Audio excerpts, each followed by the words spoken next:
భారతదేశ ఆర్థిక వ్యవస్థను వ్యవసాయ ఆర్థిక వ్యవస్థ అని పిలుస్తారు. కారణం ఏంటంటే భారతదేశంలో ఎక్కువ మందికి వ్యవసాయ రంగం ఉపాధి కల్పిస్తుంది. వ్యవసాయ రంగం తర్వాత ఎక్కువ మందికి ఉపాధి కల్పిస్తున్న వ్యవసాయ అనుబంధ పరిశ్రమ పాడి పరిశ్రమ. మరి ఈ పాడి పరిశ్రమ మనం అధ్యయనం చేస్తే ఇక్కడ వైట్ రెవల్యూషన్, శ్వేత విప్లవము, వైట్ రెవల్యూషన్, శ్వేత విప్లవం. ఈ శ్వేత విప్లవం అనేది పాలల్లో వచ్చిన విప్లవాన్ని శ్వేత విప్లవం అంటారు. Father of white revolution Varghese Kurien, శ్వేత విప్లవ పితామహుడు వర్గీస్ కురియన్.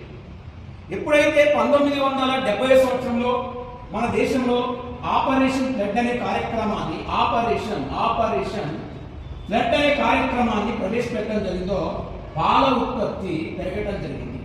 దాని తర్వాత 2000 సంవత్సరంలో నేషనల్ బఫెల్లో బ్రీడింగ్ సెంటర్ ని లాంచ్ చేయడం జరిగింది.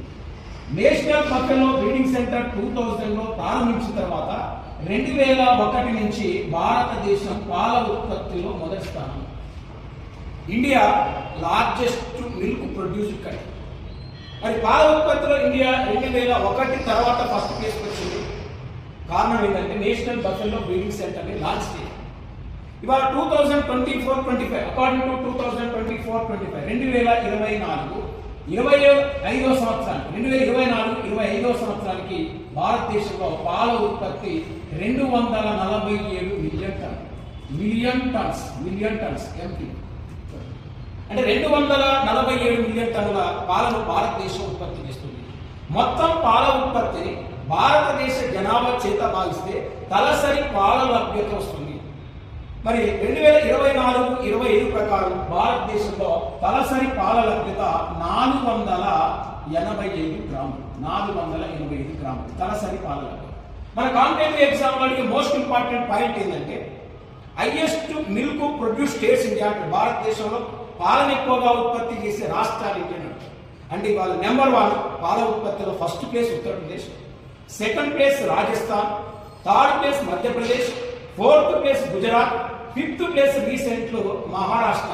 అంటే మొన్నటి వరకు ఆంధ్రప్రదేశ్ 5th ప్లేస్ ఉంటే రీసెంట్ గా మహారాష్ట్ర అనేది పాల ఉత్పత్తిలో 5వ స్థానానికి ఎగబాకటం జరిగింది. మరి ఇప్పుడు మిల్క్ బౌల్ ఆఫ్ ఇండియాగా ఏ రాష్ట్రాన్ని పిలుస్తారంటే ఉత్తరప్రదేశ్ రాష్ట్రాన్ని పిలుస్తారు, పాల గిన్నె రాష్ట్రంగా యూపీని పిలుస్తారు.